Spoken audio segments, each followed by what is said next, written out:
So what is happening, guys? It's your boy TC back with another video. So today we're going to be going for a different format, and I do have a guest on the show in the form of DA the Advocate. DA is one of my friends, I should say, from one of the other channels, Sports Corner.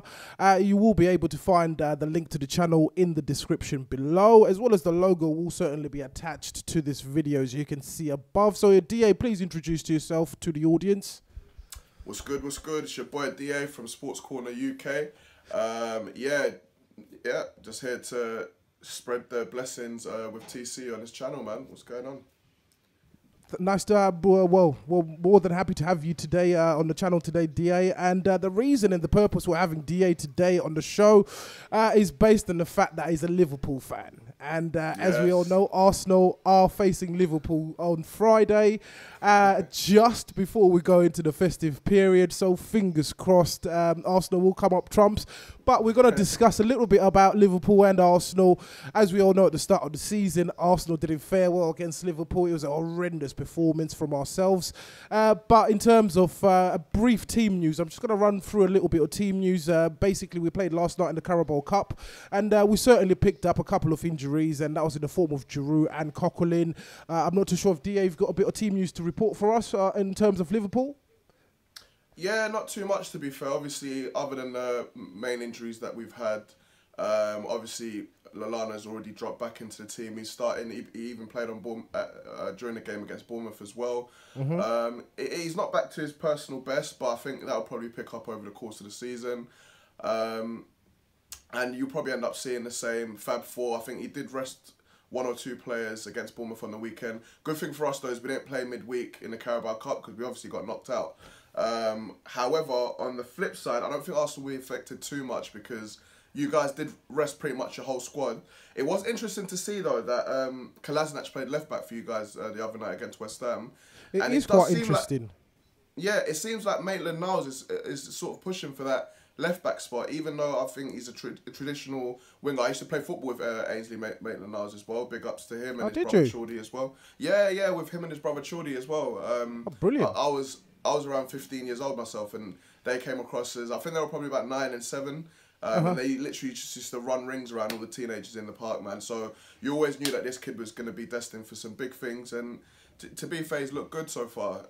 Wenger playing him at left back, man. So to be honest, I've been really impressed with him, to be honest, DA. And but my main concern really is him being played out of position. As you mentioned yourself, that he's traditionally a midfielder. But he's performed fantastically well at the left-back role. So in terms of us moving forward, it looks like he is going to be the starting left-back for Arsenal. But obviously, we will certainly see how that works out for us in a couple of days' time in terms of the team selection Wenger goes with. He is certainly stubborn in terms of the team selection. So just give us a brief rundown for the team selection you will certainly be expecting for Liverpool yourself. Well, we normally play Karius in the Champions League games, so I'm pretty certain Mignolet is a certain number 1 come Friday.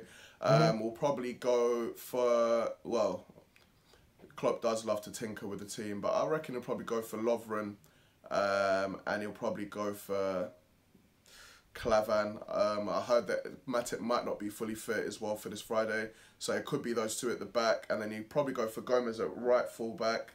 And possibly Robertson, because obviously Moreno did pick up a knock during the Champions League. He'll probably go for Henderson, Chan, and Wijnaldum in midfield. Sounds quite solid.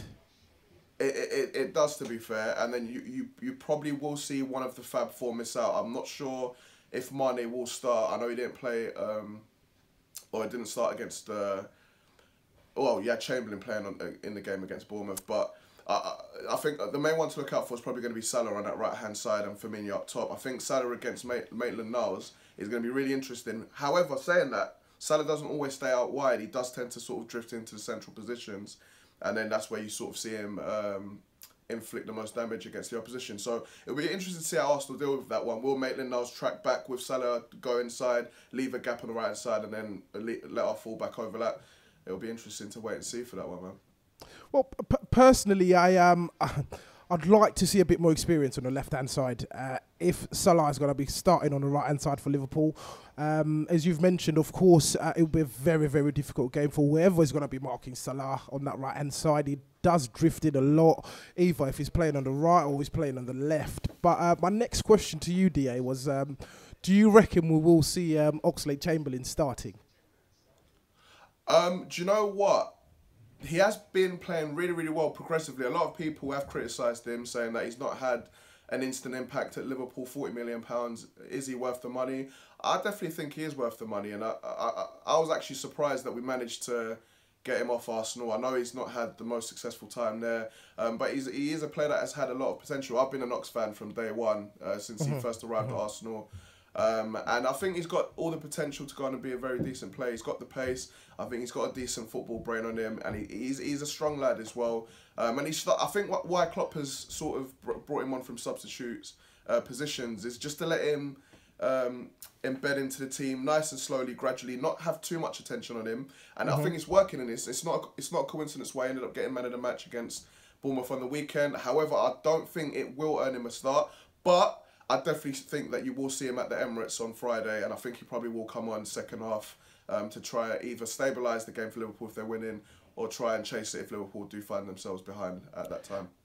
Well, in regards to Ox, I'll leave you with a horrendous stat. I thought this was a horrendous stat, in my opinion. They played over 140 appearances for Arsenal, and he only scored 9 goals. So wow, that's something for you Liverpool fans to sort of take away and actually absorb and let that marinate for you guys over there. It's always difficult. It's always difficult getting goals from fullback, though, isn't it? Come on, TC. I understand, but he never came in as a fullback, did he? That is true. He never came in as a fullback. He got given opportunities through the middle, fullback, up top with the either side of the wings. Really, he got given opportunities to play there. But we'll see how his career pans out at Liverpool. So just to talk about our team selection briefly, Arsenal's team selection, that is our potential starting 11. Most likely we'll see Petr Cech revert back in goal as usual. I don't know if Wenger will be playing the back 3 or the back 4. He's been recently chopping and changing, going between the back 3 and the back 4. But let's assume he's going to retain the 4 at the back formation. So the left back and the right backs will certainly...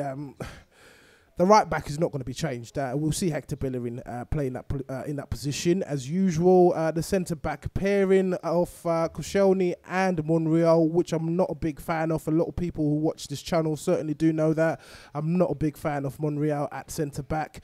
But there's a slight glimmer of hope that Mustafi should be fit. So my predicament here now is basically, is Wenger going to revert back to the back 3? So let's assume that he's going to play the back 4. Hopefully it will have Mustafi in there / Monreal. At left back, as we've discussed between myself and DA, it's most likely going to be Maitland-Niles. He has been certainly performing all right, but it's yet to be seen if he will certainly cope with the threat that Salah poses, or any of the front 3 that Liverpool will certainly be fielding on the day. Moving through to the middle of the park, I'd like to see Jack Wilshere return. He had a fantastic game last time out. He's had a good season, in my opinion. In the middle of the park, again, most likely Ramsey's not fit as yet, so we will certainly be seeing... we will have Xhaka back in there. I'm not a big fan of Xhaka so far this season. He's been absolutely atrocious.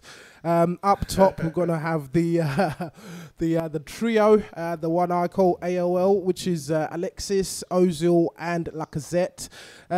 What do you think of Lacazette then, DA? Do you know what? I rate Lacazette. In the previous podcast, guys, make sure you do listen to the Sports Corner UK podcast, available on iTunes. I did mention during the transfer window that when he was available at Lyon, I wanted him at Liverpool. And I said that I've always said Liverpool do need a centre forward. We've not managed to replace Luis Suarez since he left. And as good as we're doing, and as many goals as the Fab Four are scoring at the moment, I feel Liverpool should be further up in the table because we're not clinical enough, and I feel like that's due to a lack of a real natural centre forward that's got an eye for a goal. And when Arsenal did end up landing him for £50 million, bearing in mind that they're not in the Champions League this season, they got into the Europa League, I felt quite done by in terms of Liverpool not showing ambition and going out there and getting a centre forward. However, I can understand why Klopp didn't do it because I feel like he is limited in the transfer window and he probably saw priorities in other positions in the pitch. Fair dues, because I do feel like we need a centre back and a centre mid before we do go out and get a centre forward. He did try to get Van Dijk. Everybody knows what happened there. We tried to get Cater in for this season. He's obviously coming in 2018, so we couldn't get him to come in for this season. So, but no, I think Lacazette is a very, very good striker. I rate him very high. I think he's one of the best in the Premier League, definitely. I rate him higher than Lukaku as well, to be fair. There's a lot of talk about that on social media, isn't there? Yeah, there is. And do you know what? I've always rated him higher than Lukaku. I think he's got a real eye for goal. He can score long range, short range. He can be a poacher when he wants to be. He can come short. He can collect. He can turn. And no he can centre play on of the last gravity. defender as well. Low centre of gravity as well. I think he's got everything as a centre forward. And I think it's scary that we haven't seen the best of him yet. I think part of that has been due to Wenger's team selections as well. I'm not sure why he's not starting him in every game. I don't think there's been any reason to. I mean, I guess only Wenger can tell you why, or any fans that have an insight on why. I'd love to hear that. But I think he should have been starting every single game this season. And I think that might even contribute to why Arsenal haven't been as high up in the tables. Maybe they think that they should be. But also, sorry, just to go back to team selection, I sort of missed out one or two players. I think the Fab Four will start. I think it will be Wijnaldum and Henderson in the middle. I think Coutinho will play just in front of them. And I think it will be Mane, Salah and Firmino up top as well on that one. To be honest, it sounds absolutely terrifying for us. But hopefully we will turn up. We have turned up in certain games this season. So fingers crossed we will certainly turn up. But going back to the first time we faced Liverpool this season, it wasn't convincing. And just to go back to Lacazette, sorry about that. Lacazette has only completed 90 minutes twice this whole season. Wow. So how do you feel about that, TC? It's worrying. It's worrying. It's worrying in the sense that the guy looks fed up already. The last time he got taken off at 70 minutes and he threw his gloves off onto the ground and he wouldn't even shake Wenger's hand, and you could see the guy's fed up already, and he's probably thinking, why the hell did I sign for this club based on that particular reaction. He's not playing Champions League football. We've got a tournament in the summer coming up and he's not playing 90 minutes. So the guy he should certainly be worried, and us fans, we do need him. So they in particular, we've had 2 draws on a bounce in the Premier League, for example, and we saw him come on late on. I think it was at West Ham. He came on the 83rd minute. At that point, he couldn't do anything. You could see what we'd been missing throughout the whole game. But by the time he came on, we couldn't really do anything. It was a bit too late at that particular point. So it's very, very frustrating for us fans, as well as for him, I can imagine, as a player. Yeah, I know. I fully understand. And do you know what? Being a former centre forward myself, I can understand the frustration. Strikers, a lot of the time, they need to be on the pitch. They're very confidence-based. And a lot of the time, you find that if you do keep them on the bench for too long, they can even lose that confidence that they need to sort of have them fired up for any game, let alone the big games that they normally play in. And I think Lacazette is a big game player. I think he's a big player for Arsenal, and I feel like Arsenal's success has been, or lack of success this season has been down to Wenger's team selections. I feel like I haven't got a problem with a back three. I think any formation can be played, but I feel like you need the right players for the formation, and the players need to be drilled into that formation, so they need to know their responsibilities in each positions. And looking at when Arsenal play, I don't feel like every player was comfortable in that position. I think the manager's to blame for that. Another thing, when you're playing a back three, I think you need 3 centre-backs. For me, Monreal is not a centre-back, and I think he's done a decent job for what he's been asked to do. However, I think that's probably why he's reverted to going back to a back 4 in the last few games, because it was leaving them really, really short. Obviously, you saw what happened in the United game, and it's not a coincidence why they look a lot more solid when they played West Ham in the league, and obviously when they played them again the other night in the Carabao Cup. No, I do fully agree. Monreal is not a centre back at all. He shouldn't be playing at centre back. Full stop. He's not got the strength. He's got the pace, but he's not strong enough to be playing in a centre back role. And his positioning is positioning off a fullback or wing back, if you like. Multiple times we've conceded goals and he's been out of position. So we'll just have to wait and see how this one pans out on Friday. So just before we round this off, score predictions, please, DA. I'm probably going to go for 9-0 Liverpool. I think it'll be an easy stroll in the park. No. No, I'm joking. I'm joking. Do you know what? It's going to be a difficult game because Liverpool, before we beat Bournemouth 4-0, we drew 2 games with a bounce when we probably should have taken advantage of Chelsea dropping points. We had to beat Everton and we couldn't take our... It was a big chance that Mane had before half-time. We should have finished that off. Yeah, 1-1, and then we had chance against West Brom and couldn't beat them. But obviously we just beat Bournemouth. So we're not in the greatest of form, but we're in decent form. Arsenal themselves as well, I think, had only won 1 in the last 4. I can't remember. Yeah, so I think both teams are just trying to find that consistency now. And bearing in mind that Chelsea and I think it's Man United both have big games coming up. I think they're both playing Leicester and Everton, and those are not going to be easy games. I think this game in particular is going to be massive. I think it's going to be tight, and I'm going to go for Liverpool 2-1.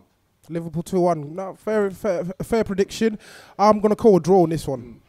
I'm going to call a 2-2 draw. TC's not confident. What's going on, man?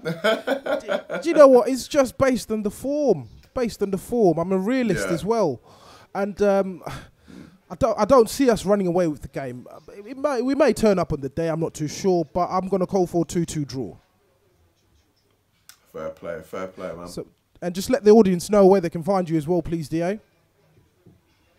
Yeah, make sure you catch myself, DA, and the rest of the Sports Corner team on Sports Corner UK on YouTube. Please make sure you subscribe, like and comment. There'll be plenty of fantastic content coming out on there. Make sure you also look out for us on the socials, Sports Corner UK on Twitter, Facebook, and also Sports Corner UK on iTunes and SoundCloud, where we release weekly podcasts on the ongoing Premier League fixtures and controversies. Make sure you leave a review and subscribe on that content as well. Perfect. All that information will be in the... All that information will be in the description. Big thank you to TC, and I am gonna talk as well. Thanks a lot for having us. We really do appreciate it, man. More than welcome. We'll be doing more of these as well soon. Thank you, man. It's been a pleasure, DA.